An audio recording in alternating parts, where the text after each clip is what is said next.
How's it going, everyone? Welcome back to another Ondo update. Unfortunately, since my past video, it didn't even sustain the bounce, and this is something that I have been warning of. I have compared it to the market cycle chart before. It's not something that I want to share because I want this to go up as much as every other altcoin, but when I'm seeing macro supports being lost, and actually even before the macro support was lost, having doubts, having worries and concerns that it looked like this essentially, this complacency stage. Now, believe what you want to believe. That is totally fine. I am just trying to show similarities in the chart. You might think that I'm being over the top. That's whatever. It is what it is. I'm just reading the chart, telling the story, just a messenger. And already just said that this is not what I want. So I believe that we see Ondo in the complacency stage. This is not just Ondo. I've seen this across the market. I've actually said this over a month ago in the Discord community, and we've been preparing actually ever since back then. So if we take it back a month, we saw this capitulation event, and with that, we're meeting some key Fibonacci targets, actually tapping into two targeted areas, very key levels of support. And what it must do with that is actually now break these two level of resistances. And if you've been following the Ondo updates on a daily basis, you would know that I've constantly said that Ondo could pump all the way up to $2 or $1.94 and still roll over into new lows. Guys, we didn't even get the bounce because essentially what I was calling for was this head and shoulders pattern for Ondo to return back down to the 200 EMA with that pattern. And so last week we actually respected it as support. So I personally put in a buy down over here to put a leverage pay, just a spot position, but you could have leveraged just a spot position over here. And it didn't even manage to get into the resistance. We can see that a bearish cross had formed, but it didn't even manage to get up into it and actually test it as resistance. The purple is 20, the 100 is the pink one, and the white one over here is a 200. So this bounce is meant to bring a long-term bounce that eventually actually makes a new all-time high. That's what it's meant to do. When we see the trend changing and the 200 EMA is turned into support, creates a higher low above, look what happens. A new high is formed. So when we're correcting, it's actually meant to be a bullish correction. We then assume, okay, this is maybe a double bottom. When we get down into the 200 EMA, it's meant to get a long-term bounce. Now, maybe it's not going to move up in a V-shaped recovery, but it's meant to, from here, work its way through the levels to eventually turn 194, 195 into support. Otherwise, we could move up into there, still lower high, and roll over even lower, double top or dead cat bounce. And that has happened anyways without even managing to reach up there. Already it was good enough. Even before the capitulation, it was suggesting that there you go, you found your resistance, 155, 160. And we had the capitulation event and it came back up and just tested this previous resistance as resistance again. And like I was saying the past few weeks, this head and shoulders pattern played out and met my target. So you'd say, okay, the pattern's target is met. No more expectation to the downside, especially when this is a macro long-term level of support meant to hold to actually give bullish continuation higher. And of course, on this capitulation day with that insane bounce, that wasn't good enough to start a move up.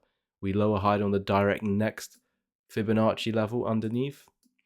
And then, of course, lost the moving averages again, met the target. Target's all complete.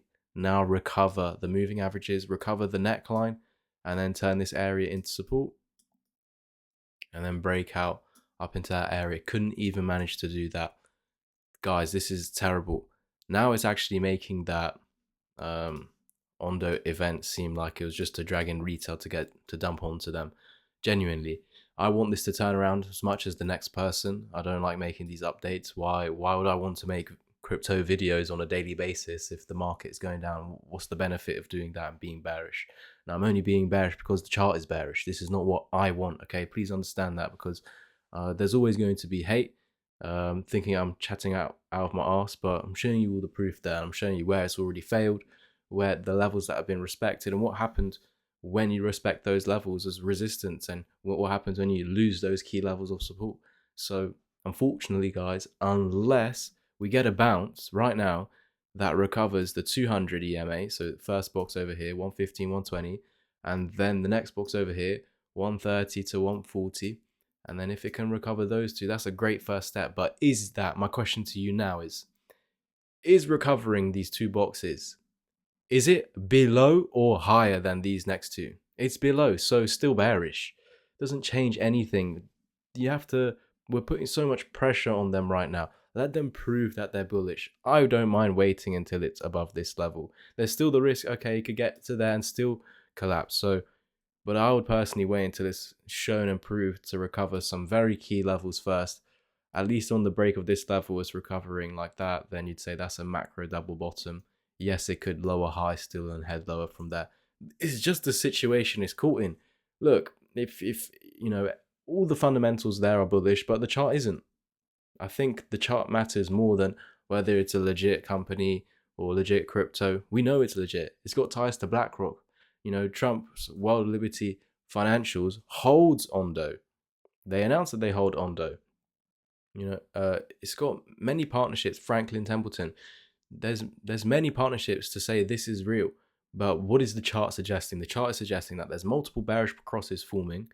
We're literally getting one today between these two. We got one over the weekend.